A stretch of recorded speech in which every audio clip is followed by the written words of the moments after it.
Hey everybody, what's going on? How is it going out there, fishy people and pond people?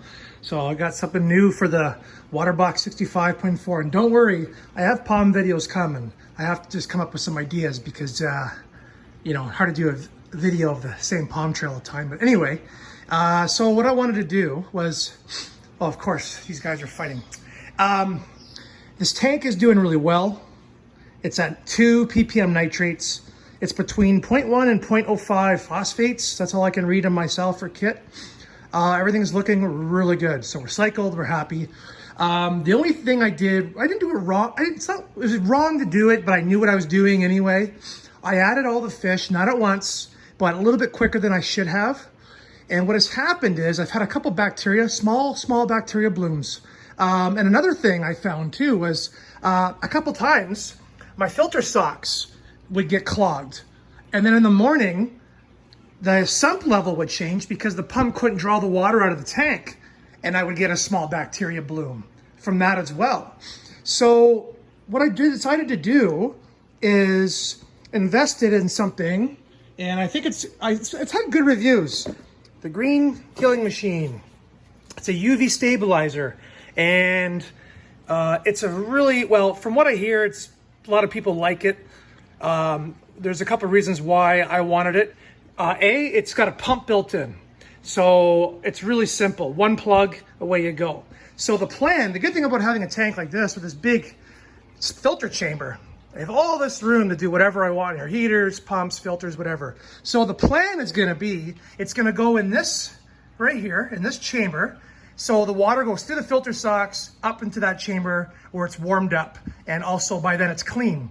So we're gonna take that water, we're gonna UV sterilize it, and then we're gonna use the outlet of the UV sterilizer pump to go into the pump chamber, as opposed to letting it cycle the same water kind of over and over again. So we're gonna see how that works. So why are we doing a UV sterilizer? Like I said, well, a little bit of some bacteria here and there. I just want to see how it works. I do get a little bit of algae, as you can see. See that? Just a little bit of algae on the glass. I haven't cleaned it yet on purpose.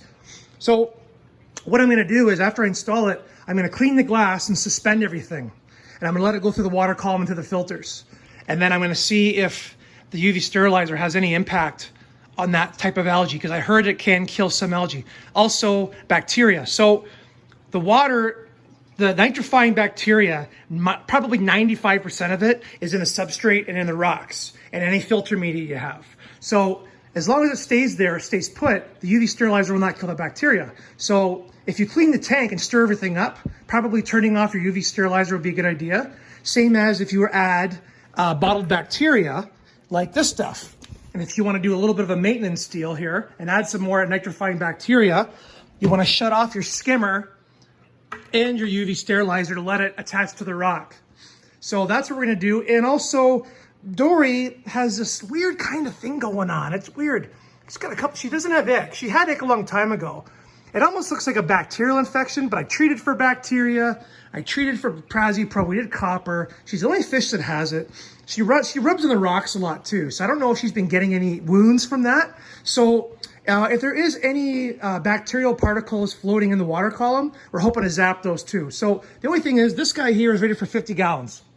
And it's a nice size, it's a good size. However, the tank is like 65. So what I might do is, if I'm not happy with this, I might actually buy there's one they have that's for like 100 gallons. It's a lot larger, it's a lot longer, but it will still fit the 17.7 inch tall chamber.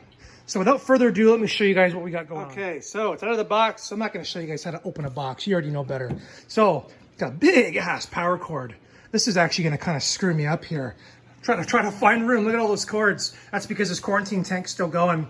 Got a damsel in there who's just kind of keeping the cycle going. Anyway, we'll make some room for this cord. So how it works is the water gets drawn in through the sponge, and it comes with extra sponges. I probably don't need, but whatever. And the light is all enclosed inside this chamber. So the water gets pumped around the light, back up to the pump, out the exit, and then there's the exit nozzle. So like I said to you guys, I'm gonna aim the exit nozzle like that into the other chamber. So it's really easy to hook up. Also has a green light. Basically, there's a timer built in. When they feel like the light has done its job, the light will turn on or off, I think, and it will tell you, hey, you need a new bulb. And you can get a whole new bulb assembly for these as well. So anyway, I'm gonna get this hooked up and we're gonna show you guys how it runs. Okay, so I just turned the whites on, the tank. Look how much different everything looks, with whites. So anyway, so we can see everything better here. So this worked out exactly, as I hoped. So I moved this heater over to the left, which is right near where the water comes up from the filtration chamber. And then what's neat about this guy is I was able to turn the pump. You can turn the pump. It's got suction cups on it. So I was able to turn the pump to suction cup to the side of this chamber.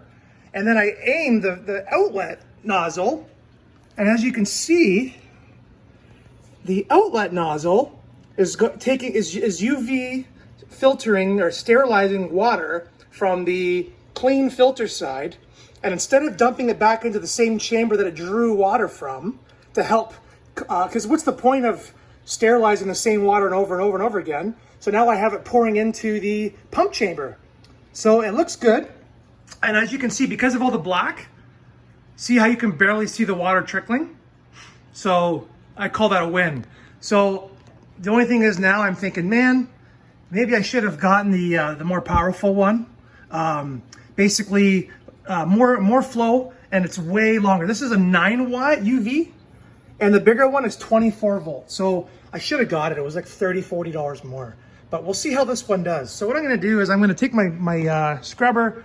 I'm going to scrub all the algae off the glass, let it go in the water column, and we're going to see what happens, to see how this thing works. And we'll do an update very shortly. So there you go. There's the green killing machine UV sterilizer, 9-watt, hooked up to the brand new Waterbox 65.4 all-in-one. Thanks for watching.